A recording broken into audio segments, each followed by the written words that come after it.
আমি যদি অচেনা কারোর হক নষ্ট করি, পরে অনুতপ্ত হলে তাকে মাফ চাইবার জন্য না পাই, তাহলে কিভাবে সেই গুনাহ মাফ করব, যেহেতু বান্দার হক আল্লাহ মাফ করবেন না।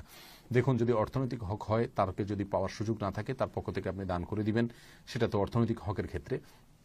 আর যদি কারোর অর্থনৈতিক হক বা আর্থিক অধিকার নষ্ট না করি, এমনি শারীরিক কোনো অধিকার বা সম্মানগত কোনো অধিকার নষ্ট করে তাকে গালমন্দ দিয়ে থাকেন, তাকে মারধর করে থাকেন, পরবর্তীতে আপনি অনুতপ্ত হন কিন্তু তাকে খুঁজে না পান, তাহলে তার পক্ষ থেকে আল্লাহ সুবহানাহু ওয়া তাআলার কাছে আপনি মাফ চাইবেন। আল্লাহ সুবহানাহু ওয়া তাআলার কাছে বলবেন, আল্লাহুম্মা গফির লাহু ওয়ারহামহু, আল্লাহ আমার সে ভাইকে মাফ করে দিন।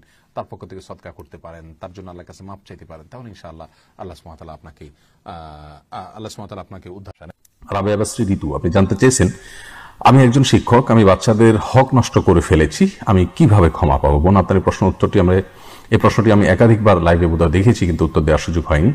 দেখুন, বাচ্চাদের হক নষ্ট করে ফেলেছেন আপনি শিক্ষকতা অবস্থায়, সেটি কি ধরনের হক? যদি বাচ্চাদের পড়াশোনায় আপনি গাফিলতি করেছেন, সময় নষ্ট করেছেন, ক্লাসে সময় দেননি তাদেরকে, অন্য কাজে মগ্ন ছিলেন, এরকম হক যদি নষ্ট করে থাকেন, তাহলে সেক্ষেত্রে বাচ্চার অভিভাবকদের কাছে আপনি মাপ চেয়ে নিলে আপনার দায় মুক্তি হয়ে যাবে। আর যদি প্রতিষ্ঠান এরকম করে থাকেন, অভিভাবকদের খুঁজে খুঁজে মাপ চাওয়া সম্ভব নয়, তাহলে সেক্ষেত্রে আপনি প্রতিষ্ঠানের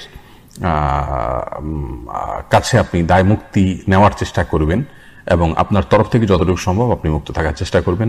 এর পাশাপাশি আল্লাহর কাছে তওবা করবেন, আর বান্দার হক নষ্ট করেছেন সেজন্য কিছু দান সাদাকা, কিছু ভালো কাজ আপনি করে রাখবেন, যাতে করে আল্লাহর কাছে তার বিনিময় এবং আজর আশা করতে পারেন। আল্লাহ তাআলা আপনাকে দায় মুক্ত করবেন।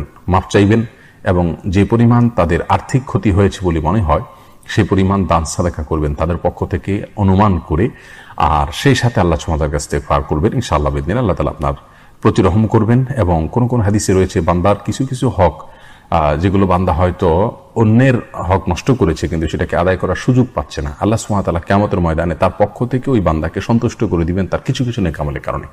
এজন্য এই সমস্ত দিক বিবেচনা আমাদের আল্লাহর দিকে আরো বেশি রুজু হওয়া দরকার, আরো বেশি ধাবিত হওয়া দরকার, আরো বেশি তাকওয়ার পথে অগ্রসর হওয়া দরকার, আল্লাহর সাথে সম্পর্কগুলো আরো ভালো করা দরকার, বিল্ড আপ করা দরকার। এরপরে লামিসা